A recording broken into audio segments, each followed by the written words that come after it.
The release of Street Fighter V was certainly a tumultuous one. Not enough meat on the bone, terrible input lag, just a lot of things that aren't great. But we're not here to talk about that, because over the years the game slowly got better and better, leaving us with a Street Fighter V that we can reminisce on.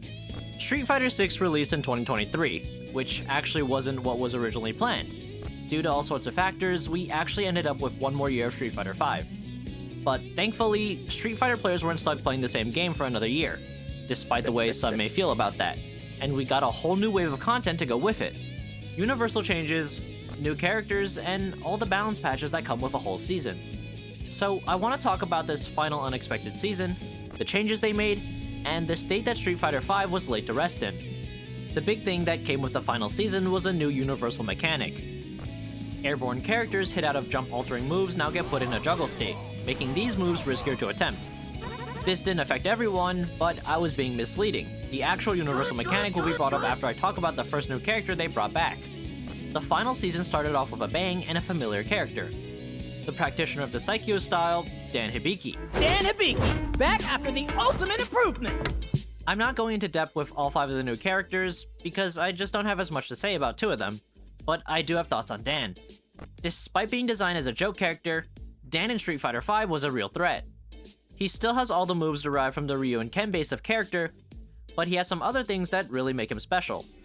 For one, he's the only character with a 1-bar V-trigger in the game. Pretty neat. Another piece of trivia about it, Abigail's critical art has 95 frames of recovery on block, and Dan's VT1 takes 94 frames to fully charge. But enough about that, let's actually talk about the character.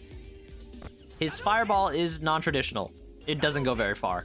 But if you manage to charge it, it still doesn't go very far. Makes sense flavor-wise, Dan is imitating moves that he isn't proficient in, and his true strength lies in the moves that are truly his own. Very unique V-skills in that they both build him more V-meter than usual, as well as rewarding the opponent with V-meter at the same time. Just some things that make Dan, Dan. His buns are alright, not the best by any stretch of the imagination, but that's all fine because his real strength comes somewhere else. The Dan kicks and his V-skill cancels. Despite the fact that Dan is a character that has the moves and appearance of a character like Ryu, his playstyle is closer to Bison. Dan kicks can be spaced to B+ and sneak in turn after turn of offensive pressure. Combine that with the cancels of his V-skill too, and the character is suffocating once he gets in. Dan may not have the best tools for acquiring advantage, but once he does, he makes it last. I had put off talking about the new mechanic that the season introduced, because the way they rolled it out was pretty smart. Give me just a tad longer. Unlaunched, Street Fighter V had an option that made offense really strong.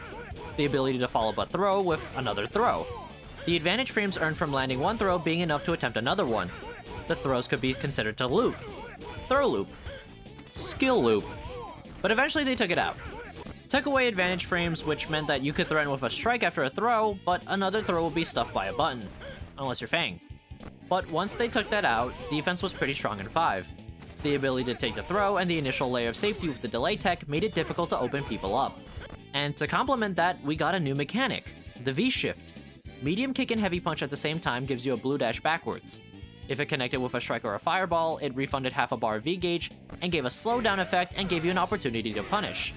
And if their move doesn't have that many recovery frames, you can follow up with a V-shift break and just take the knockdown.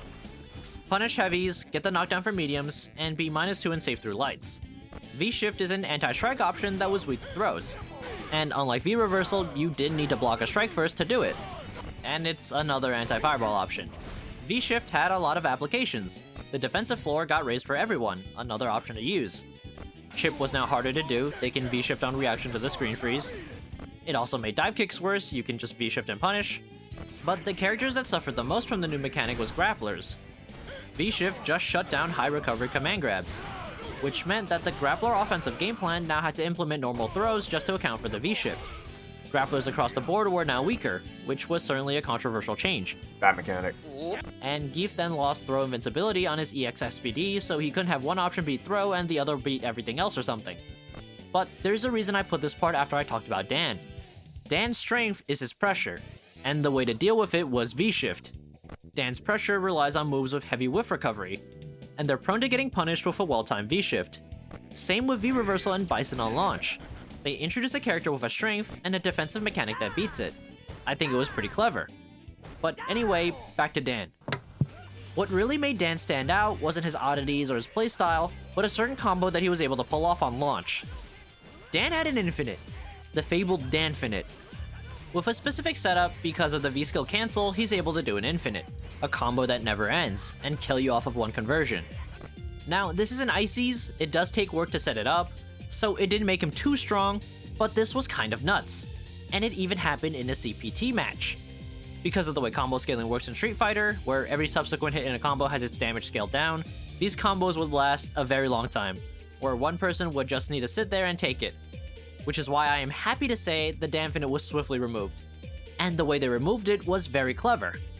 The Danfinite was done with his Fireball, and in order to take away the infinite combo, Capcom made it so that every non-EX Fireball that Dan throws, there's a 15% chance of him throwing an empowered red Fireball, one that is stronger and causes a hard knockdown. Now, if you attempt the Danfinite, eventually you'll get the red Fireball and the combo will end prematurely. No more infinite. Good. That NV shift doesn't need to be done from a neutral position anymore. And with new patch came new characters. The next one up was Rose.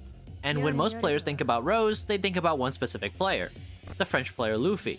Luffy has done it! He has taken evolution! But when I think about Rose, I think about someone else.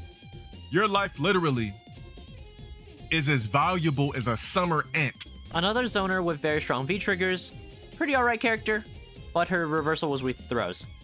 But she isn't the character I want to really dive into, because the next character was someone who had great cultural impact. I want to talk about Oro. And the road to Warlord is complete! Guys, I'm not doing the worm. Oh, Mr. Goosh. Wherever you are, you play for the Lakers, and you know how to ball. Oh, Mr. LeBron. Goosh.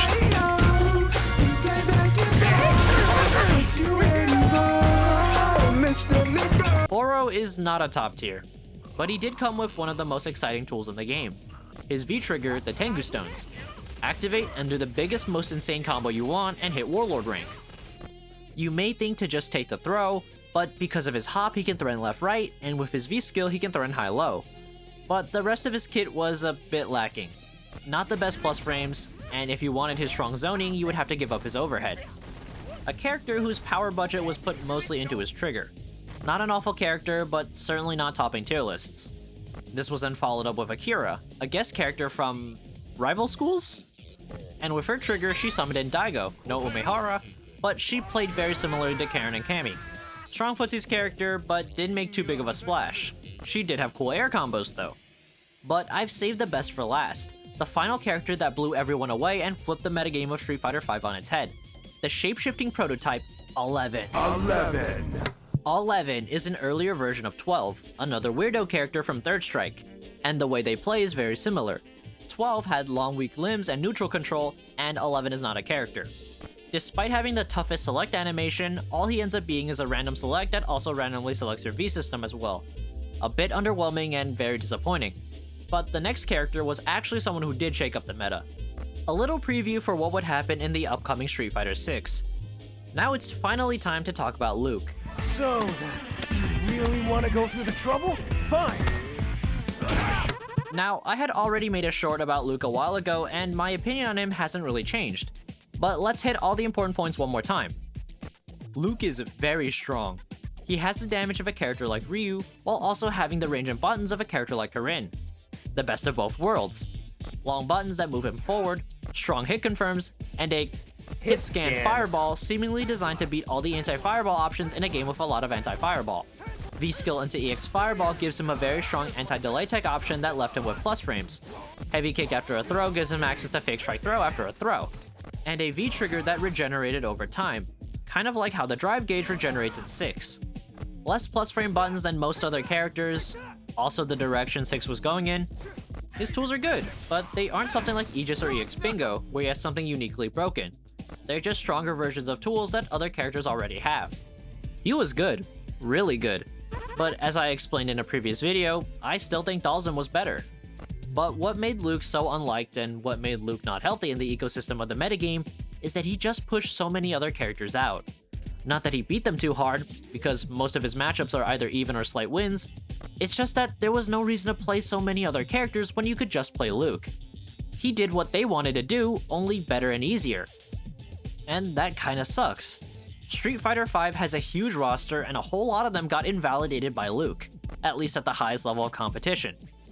12 out of the 47 players at Capcom Cup 9 were playing Luke, 3 times more than the second most represented character, Birdie. It wasn't the biggest problem, there was still character variance, but it certainly was a problem. Luke was a problem. Couple of big character changes in the final season that we can end things off with. Urian lost his reversal, Rishi's reversal became a slow reversal, and Ed got a whole new special move. Kind of a NRS type extension to his flicker. Made him a strong character, I still don't think he's top tier, and they essentially deleted Balrog V Skill 2 from the game. Which leaves us with this, Street Fighter V in its final state. I can't say that I'm happy with where we started, and I can't even say that I agree with every change they made at the end. But I will certainly concede that the game ended up in a much better state than when it launched. And with Street Fighter 6 having the best launch state out of any of the Street Fighters so far, I can only hope that the game keeps on getting better and better over the years. After all, the sky's the limit.